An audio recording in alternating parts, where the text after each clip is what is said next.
오늘 우리에게 주시는 말씀은 구약 성경입니다. 여호수아 14장 5절부터 15절까지입니다. 구약 성경 341쪽입니다. 이 기록된 계시의 말씀을 살아계신 하나님의 음성으로 들으시기 바랍니다. 모두 경건한 마음으로 일어나서 이 말씀을 받겠습니다. 이스라엘 자손이 여호와께서 모세에게 명령하신 것과 같이 행하여 그 땅을 나누었더라.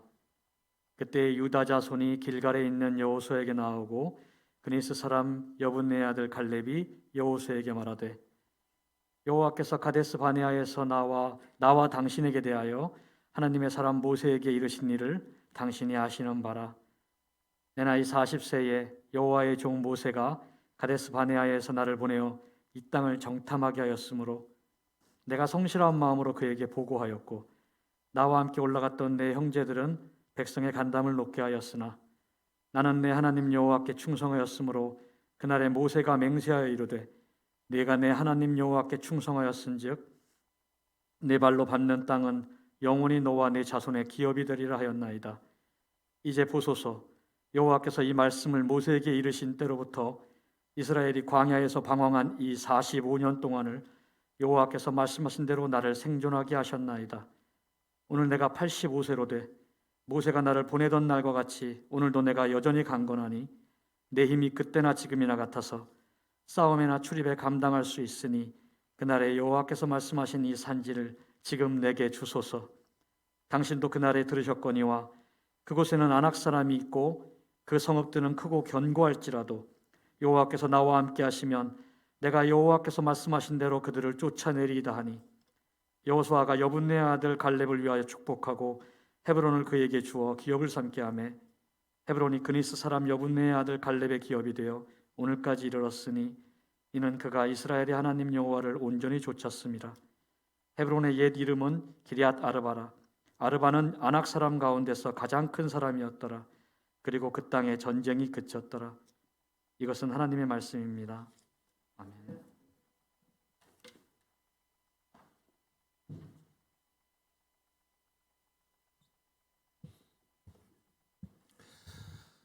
여호수아의 가나안 정복은 쉽지만은 않았습니다. 그러나 하나님이 전쟁을 앞둔 여호수아에게 매번 나타나셔서 승리를 약속해 주셨습니다. 여호수아는 하나님의 음성을 듣고 지체하지 않았습니다. 바로 행동에 옮겼습니다. 그때마다 전쟁을 승리로 이끌었습니다. 그 덕에 가나안 정복은 거침없었습니다. 여호수아가 몇 년 만에 가나안 땅을 정복했을까요? 본문에서 그 기간을 우리가 계산할 수 있습니다. 갈렙이 자기 인생을 나이별로 밝혔기 때문입니다. 7절에 보면 갈렙이 40세에 가데스 바네아에서 가나안 땅을 정탐했다고 했습니다. 모세는 12지파의 대표 12명을 정탐꾼으로 뽑았습니다. 이때 갈렙은 유다 지파의 대표로 뽑혔습니다. 그 후에 세월이 또 흘렀습니다. 이제 가나안 정복이 막바지입니다. 10절에서 갈렙의 나이가 85세라고 했습니다. 가나안 정탐 후에 45년이 흐른 것입니다. 10절에도 갈렙이 그 기간을 45년이라고 계산했습니다. 가데스 바네아 정탐은 출애굽한 지 2년 후에 이루어진 일입니다. 그러니까 그 후에 38년을 광야에서 보낸 셈이죠. 신명기 2장 14절에도 가데스 바네아에서 떠나 세렛 시내를 건너가기까지 38년 동안이다 그랬어요. 그러면 갈렙이 가나안 땅을 밟았을 때의 나이가 40 더하기 38년에서 78세가 된 겁니다. 그러니까 가나안 정복 기간은 7년이 걸린 셈이죠. 85세에서 78을 빼니까 7이 나옵니다. 자, 그래도 아직 정복이 끝나지 않았어요. 아주 중요한 헤브론 전투를 앞두고 있었습니다. 하지만 헤브론 정복이 만만치가 않아요. 누구도 감히 나서지를 못했습니다. 헤브론은 산악지대입니다. 아낙 자손이 살고 있었습니다. 아낙 자손은 키가 크고 힘이 센 거인족이었습니다. 가나안 정탐 보고 때 이 아낙 자손을 보고 비교하기를 자기들은 메뚜기와 같다고 했었습니다. 그들을 상대할 수 없으니 가나안 정복을 포기해야 된다고 했죠. 그 후에 세월이 흘렀지만 변한 것은 없습니다. 이들은 여전히 두려움의 상대입니다. 아무리 믿음으로 싸운다고 해도 쉽게 나서지를 못했습니다. 그런데 5절을 보니까 이스라엘 자손이 여호와께서 모세에게 명령하신 것과 같이 행하여 그 땅을 나누었다 그랬어요. 아직 정복이 끝나기도 전인데 12지파가 모여서 제비 뽑아 땅을 나눴습니다. 아직 뺏지 못한 헤브론 지역에 유다 지파가 들어갔어요. 안악자손을 내쫓는 일도 결국은 어차피 유다 지파의 몫이 된 것입니다. 결국 갈렙이 결단했습니다. 갈렙은 여호수아를 찾아가서 이 산지를 내게 달라고 요구합니다. 갈렙은 여호수아에게 45년 전에 있었던 정탐 보고 이야기를 꺼냅니다. 12명 중 10명의 보고가 백성의 간담을 높게 했습니다. 하지만 그때 2명, 즉 여호수아와 갈렙은 믿음으로 보고했었죠. 그때의 동지 여호수아입니다. 지금은 모세의 뒤를 이은 이스라엘 지도자가 되었습니다. 갈렙은 여호수아를 돕는 충성스러운 장군입니다. 그때 믿음의 보고 때문에 여호수아 갈렙만 가나안 땅을 밟을 수가 있었습니다. 출애굽의 세대는 모두 광야에서 죽고 말았죠. 이 믿음의 보고는 45년이 지났어도 여전히 유효합니다. 9절에서 갈렙은 그날의 약속을 다시 되뇌었습니다. 그날에 모세가 맹세하여 이르되 네가 내 하나님 여호와께 충성하였은즉 내 발로 밟는 땅은 영원히 너와 내 자손의 기업이 되리라 하였나이다. 그리고 10절부터 갈렙은 지금까지 자기가 살아있는 이유에 대해서 고백을 합니다. 이제 보소서 여호와께서 이 말씀을 모세에게 이르신 때로부터 이스라엘이 광야에서 방황한 이 45년 동안을 여호와께서 말씀하신 대로 내가 생존하게 하셨나이다. 내가 살아있는 이유가 이것입니다. 오늘 내가 85세가 되었습니다. 모세가 나를 보내던 날과 같이 오늘도 내가 여전히 강건합니다. 아직 40세 때의 체력을 갖고 있습니다. 내 힘이 그때나 지금이나 같습니다. 싸움에나 출입에 감당할 수 있습니다. 그날에 여호와께서 말씀하신 이 산지를 지금 내게 주소서. 당신도 그날에 들으셨거니와 그것에는 안악 사람이 있고 그 성읍들은 크고 견고할지라도 여호와께서 나와 함께 하시던 때 하시면 내가 여호와께서 말씀하신 대로 그들을 쫓아내리이다. 갈렙이 하는 이 말을 들으면 85세의 노인이 아니라 피 끓는 청춘 같습니다. 이때 여호수아는 몇 살이었을까요? 계산해 보니까 여호수아는 갈렙보다 나이가 15살이 많았어요. 그러면 이때 여호수아의 나이가 100살입니다. 그런데도 여호수아는 아직 현장에서 전투를 이끄는 현역이었습니다.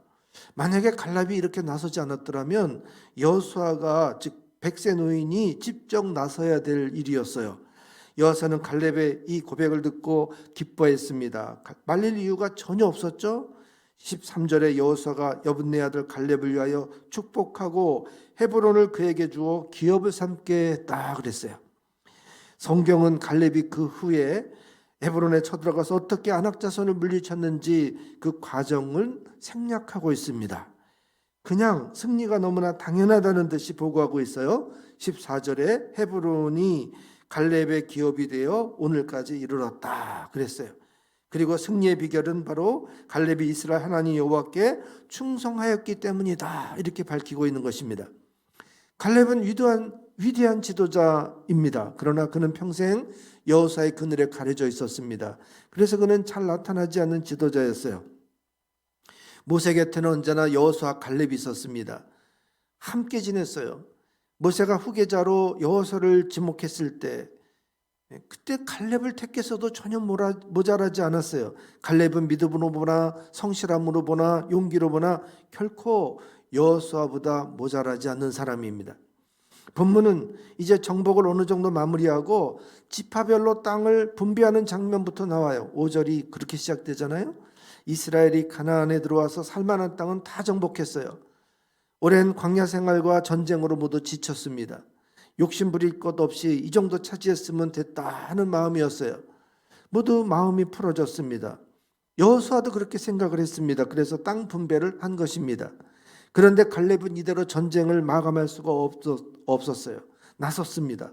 싸울 상대가 근데 아낙 사람들인 거예요. 아낙 자손은 가나안 남쪽에 산악지대 헤브론 성 요새에 살고 있었습니다. 요새이면서도 그 땅이 아주 비옥한 땅이에요. 그것을 정탐할 때 여기서 포도송이를 따가지고 막대기에 꿰어서 두 사람이 어깨 메고 왔었습니다. 그렇게 좋은 땅을 그냥 포기할 수가 없는 거죠. 그런데 가나안 정복은 이것 때문에 아직 미완의 땅이 되었어요. 사실 이곳은 누구나 피하고 싶었습니다. 함부로 쳐다볼 땅이 아니었어요. 여전히 이 아낙 자손은 이스라엘에게는 두려움의 대상이었습니다. 이때 갈렙은 하나님이 이 땅을 주겠다고 하신 그 약속을 잊지 않았어요. 45년이 지나서도 여전히 아낙 자손을 상대로 싸워 이길 수 있다는 믿음을 가진 것입니다. 갈렙은 제비뽑기를 얻어 걸리는 이 땅을 원하지 않았어요. 갈렙은 하나님이 약속하신 땅을 원했던 것입니다. 갈렙이 싸우겠다고 나설 때 나이가 85세였습니다. 85세 노인이 칼을 들고 전쟁에 나가겠다고 한 거죠. 갈렙은 가장 어려운 전투를 자청했습니다. 헤브론은 나중에 다윗이 왕이 되고 7년 동안 왕도로 사용한 곳입니다. 예루살렘에서 아주 가까워요. 그러니까 이 헤브론은 다윗의 정치의 근거지가 된 땅이죠. 갈렙은 40살에 이 헤브론을 처음 보았습니다. 하나님의 약속을 바라보고 긍정으로 보고 했더랬어요. 그러나 반대 여론에 밀려서 물러서는 바람에 이 일이 45년 뒤로 미뤄졌던 것이었죠. 갈렙은 45년 동안 이 헤브론을 가슴에 품고 살았습니다. 헤브론은 갈렙의 비전이었습니다. 그 땅은 젖과 꿀이 흘렀습니다. 언젠가는 반드시 도전해야 될 땅이었어요. 그리고 노년에 드디어 그 뜻을 이룬 것입니다. 비행기로 미국에서 한국까지 올 때는 조종사가 미리 항로를 컴퓨터에다 입력을 해놓습니다. 그러면 컴퓨터가 알아서 비행기를 자동 조종을 해요. 그런데 그렇게 정해진 항로를 벗어나지 않고 똑바로 오는 경우는 그 항로의 10%밖에 되지 않아요. 우리가 비행기를 타보면은 지구 지도가 나오고 비행기가 가는 게 이렇게 그림으로 이렇게 나와요. 그러면 이 반듯하게 안 가고 비행기가 삐뚤빼뚤 가는 걸 볼 수 있어요. 그런 것 같이 똑바로 나고 대부분의 이 비행기가 항로를 이탈한다 그래요. 그렇지만 이 항로를 입력해 놨기 때문에 다시 이게 교정이 되면서 자리를 잡고 제 길로 들어서요. 목표를 입력해 놓았기 때문이죠. 우리 인생도 마찬가지예요. 우리가 인생을 살면서 삐뚤빼뚤 갈 수 있지만은 비전이 있으면은 다시 항로를 조정해 가지고 그 비전을 향해서 우리가 가게 되는 것입니다. 성경의 믿음의 사람들은 하나같이 나이에 매이지 않았어요. 나이라는 핸디캡에 묶이지 않은 것입니다. 갈렙은 뒷전에서 입으로만 싸우지 않았어요. 85세 최전방에서 호령하며 칼을 휘둘렀습니다. 11절에 갈렙은 젊을 때와 같이 여전히 나는 강건하다 이렇게 말했어요. 갈렙은 몸뿐만 아니라 생각도 젊었습니다. 85세 어찌 전쟁하겠다 나설 수가 있겠어요. 그러나 갈렙은 오히려 열정이 넘쳤습니다. 갈렙은 절대 불리한 이 거인족과의 산지 전투에 그 나이에 도전했던 것이죠. 갈렙은 온전히 하나님을 쫓았습니다. 그래서 두 가지의 복을 받았어요. 민수기 14장 24절에 보면 오직 내 종 갈렙은 그 마음이 그들과 달라서 나를 온전히 쫓았은즉 그의 갔던 땅으로 내가 그를 인도하여 드리리니 그 자손이 그 땅을 차지하리라. 갈렙이 받은 복이 두 가지예요. 첫째는 평생토록 하나님의 인도를 받았다는 거죠. 두 번째는 그와 그 후손이 그 약속의 땅을 받았다는 거예요. 나이가 들면 대부분 까부러지는 분들이 많아요. 이 까부러지다. 이게 우리가 그 화초도 물을 제때 안 주면 순이 팍 죽잖아요. 그런 것 같이 이게 사람이 나이 들면은 힘이 떨어지는 걸 느껴요. 노안이 오죠. 귀에선 소리가 납니다. 치아도 한둘씩 빠져나가요. 계단 올 때 무릎이 삐걱거려요. 거울 들여다보면 머리칼이 다 새 있고 주름살 노인이 거기 딱 서 있는 게 눈에 보이잖아요. 그러니 나이를 의식하지 않을 수 없죠. 이 자신감도 함께 떨어지는 것이에요. 목사님들로 은퇴가 다가오면 새로운 일을 벌이지 않아요. 그냥 조용히 있다가 은퇴하려고 합니다. 목사님 은퇴하는 게 이렇게 가보면 교회가 낡고 새로 지을 만큼 옛날 그 도심에 있는 교회인데도 다 교회가 낡아서 새 성전을 지을 만한데 재정도 있는데 안 하셔요. 10년이 남았어도 안 하셔요. 그냥 일 벌이지 않고 이렇게 있다가 조용히 은퇴하고 싶어 해요. 또 어떤 분은 지쳤다면서 조기 은퇴를 하려고 해요. 그러면 그분들이 전부 정말 인생의 비전을, 인생의 사명을 벌써 다 이룬 걸까요? 그렇지 않아요. 가슴의 비전이 사라진 거죠. 저는 아닙니다. 저는 이 예배당을 짓고 기도할 때 꿈을 꿨어요. 이 예배당이 가득 차서 예배드리는 광경을 봤어요. 저는 이 꿈을 위해서 달려갈 것입니다. 한 영혼이라도 더 구하기 위해서 온 힘을 다 쓸 것입니다. 쉰들러 리스트라는 영화가 있어요. 나치로부터 유대인들을 구해내면서 그 리스트를 작성했어요. 그 명부는 정말 유대인들의 생명부죠. 근데 그 마지막 장면에 쉰들러가 절규하는 대사가 나와요. 이 자동차 내가 왜 아직도 이걸 가지고 있지? 이걸로 10명은 더 구했을 텐데. 금배지 이 금 2명은 더 구할 수 있었을 텐데. 그러면서 막 몸부림치면서 절규하는 장면에 정말 가슴이 찡 물려오죠. 우리가 항상 전도할 수 있는 게 아닙니다. 지금 내가 여기 이렇게 살아있는 이유, 갈렙이 내가 생존한 이유 여기에 있습니다 고백했잖아요. 내가 그저 오늘 이렇게 돈 벌고 그냥 잘 먹고 잘 살라고 생존해 있는 건가요? 하나님이 나를 이렇게 생존하게 하신 이유, 내가 여기 지금 살아있는 이유, 주님이 오시면 반드시 우리에게 물어보실 겁니다. 너 어떻게 예수님 믿었냐? 뭐 하다 왔냐? 누굴 전도했느냐? 누구 생명을 구했냐? 전도에는 나이가 없어요. 전도는 죽기까지 우리가 감당할 사명입니다. 내 호흡이 있어서, 내 숨이 있어서, 내 입술로 말을 할 수 있을 때까진 예수 믿으라고 우리가 그 말을 내뱉으며 복음을 전할 수 있어야 합니다. 나는 결코 사명을 다하지 않았습니다. 쉰들러가 아직도 내게 왜 이 자동차가 있지 했던 것처럼 내가 지금 살아있는 한, 내가 생존한 이유가 하나님이 나를 통해서 한 생명 한 생명을 더 구하려고 하시는 목적이 있다는 것을 알고 고백합시다. 나는 죽는 그 순간까지 이 사명을 놓지 않을 겁니다. 결단합시다. 끝까지 한 생명 구하기 위해서 정말 포기하지 말고 물고 늘어집시다.